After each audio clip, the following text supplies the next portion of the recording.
Good morning, જય શ્રી કૃષ્ણ. સવારના વાગ્યા છે 7:45 અને નિત્યમ ખાય છે. જો ખાય છે એ વાત અલગ છે, પણ નિત્યમ મોઢામાં ભર્યું એ જો. નિત્યમ બતાવી તો કેટલું ભર્યું પેંડો જો. અને અત્યારમાં કરી દીધા છે સૌરવ જોશીના વ્લોગ ચાલુ. પહેલાં શું જોયું? જગન્નાથ ભગવાનની વાર્તા હે ને. પહેલાં જગન્નાથ ભગવાનની સ્ટોરી જોઈને હવે કર્યા છે વ્લોગ ચાલુ. એટલે કાંઈ નહીં, સારું ચાલો નિત્યમને ખવડાવી લઉં. બપોરના વાગી ગયા છે 12:30 અને નિત્યમને લાગી છે જોરદાર ભૂખ. તો આપણે પૂછી નિત્યમ જોવે છે લબુબુ. ભાઈ નિત્યમને લાગી જોરદાર ભૂખ એટલે આપણે બનાવીએ છીએ રાઈસ ખાવા છે ને નિત્યમ? કેવી ભૂખ? લાબુબુ ડોલ જોવે છે.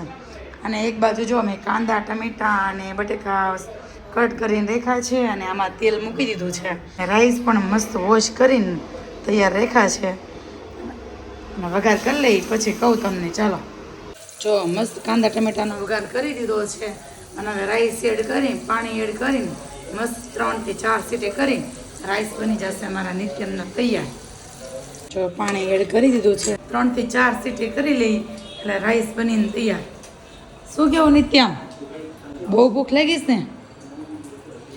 આમાં નિત્યમને જ્યારે ભૂખ લાગે ને ત્યાં આમ રહેવાય નહીં. આમ મસ્ત મજાના રાઈસ બની ગયા છે અને આજે અમે વહેલા જમવા બેસી ગયા કેમ કે નિત્યમને બહુ જ ભૂખ લાગી હતી. રાઈસ બને ને કા વહેલા અને જમવા બેસી ગયા. એકવાર તો નિત્યમે રાઈસ લઈને પૂરા પેન્ટ ન બગડે ને એટલે નિત્યમે છે ને આ નેપકિન રેખો જ મતલબ આ કટકો રેખો છે ખોળામાં અને સાથે બનાવી છે કેળાની ખીર અને આ રહ્યા રાઈસ. જોરી મેં કેળાની ખીરમાં ઘી એડ કર્યું છે. જેને ખાવાની ઈચ્છા હોય ને એ આવી જાજો. રાઈસ મસ્ત રાઈસ બન્યા છે. બોલ ને બટા.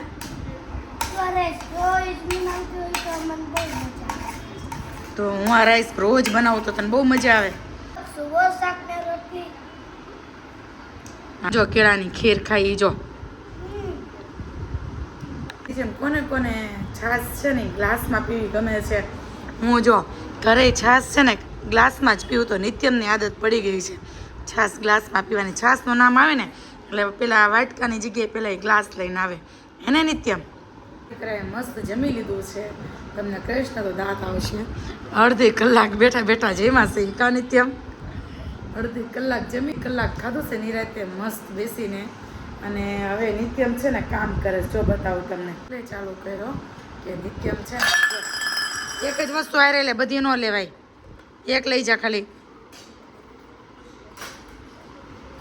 પડે નહીં હો. પોતું મરાઈ ગયું છે. ધીમેકથી મૂકજે. આ દેગડી છે ને છાશની એ ફ્રીજમાં મૂકી દે. Okay very good. આ દેગડી છે ને છાશની એ ફ્રીજમાં મૂકી દે. ઢોળાય નહીં. વજન છે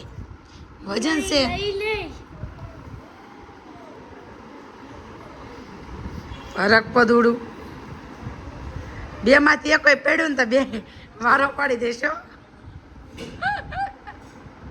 એ ફ્રીજમાં મૂકવાની છે.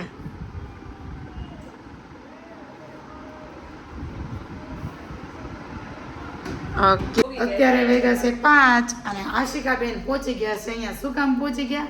એના કામથી. કે મેં કાલે મરચી મગાવી તો મરચી નહોતી લાવી અને આજે એનું કામ હતું ને બેન પહોંચી ગયા. જો ભાઈ એને જવાનું છે મેરેજમાં. ગરબા છે આજે. ગરબામાં જવાનું છે તો તૈયાર થવા માટે આવ્યા છે. કાલે મરચી મગાવી તો મરચી લાવતા ભીડ પડતી હતી અને આજે તૈયાર થવા વાટો આવી ગયા છે. કાંઈ નહીં, સારું ચાલો તૈયાર થઈ જાય પછી બતાવી કેવી તૈયાર થઈ ગઈ છે. મસ્ત રેડી કેવી લાગે ને. ચલો નિત્યને લેવાનું મોડું થઈ છે. મારું ચકરી નો જાવ છું તો નિત્યને લઈ આવી અને થેન્ક યુ મસ્ત રેડી કરી દઈએ. ઓકે એ ગટુજી ચાવી ક્યાં મૂકી દે આપણે?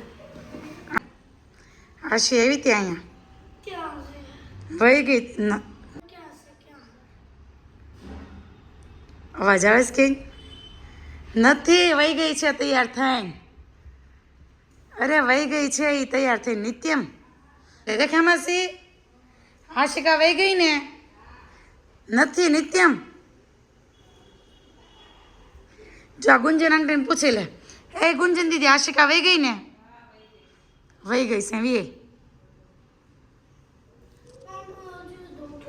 કેમ દુખે છે 4 વાગ્યા છે 7:15 અને જાય છે દવાખાને કેમ કે નિત્યમને અચાનક દુખે છે કાનમાં બહુ અને થોડોક તાવે ભરાઈ ગયો છે આ ખોટો રાતે હેરાન થાવ એના કરતાં બેઠો છે ને તો અત્યારે દવાખાને બતાવી આવું એમ દુખે છે ને કાનમાં ડ્રોપ્સ એ નહીં કાનના પણ કાંઈ ફરક પડ્યો નથી ખોટો રાતે દોડું એના કરતાં મેં તો અત્યારે ડૉક્ટરને બતાવી આવું થોડોક તાવે ભરાવા મળ્યો છે સારું ચાલો શું કહે છે ડૉક્ટર આવીને કહે નોર્મલી નિત્યને થોડું ઘણું દુખતું હોય ને તો કે નહીં બહુ વધારે હોય ને તો જ કહે એટલે વધારે પડતું હોય ને તો જ એ કહે અને તો જ એનું ફેસ જોઈને ખબર પડી જાય કે ભાઈ ભાઈને હકીકતમાં મજા નથી એમ શું કે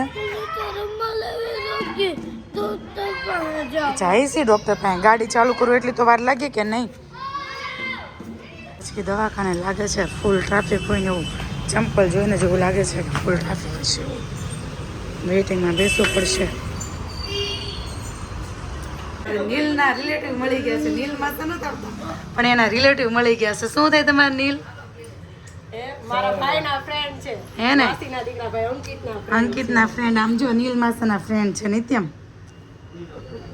આજ નિત્યમ છે ને કંઈ બોલવાની પોઝિશનમાં નથી ક્યાં ગયો તાર ફ્રેન્ડ જો નિત્યમની સ્કૂલમાં છે હો ભાઈ નિત્યમનો ક્લાસમેટ છે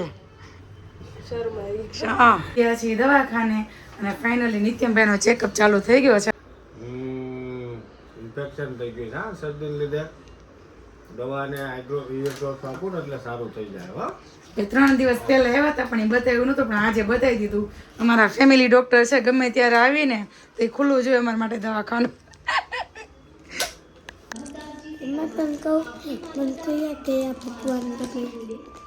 કયા ભગવાન ગમે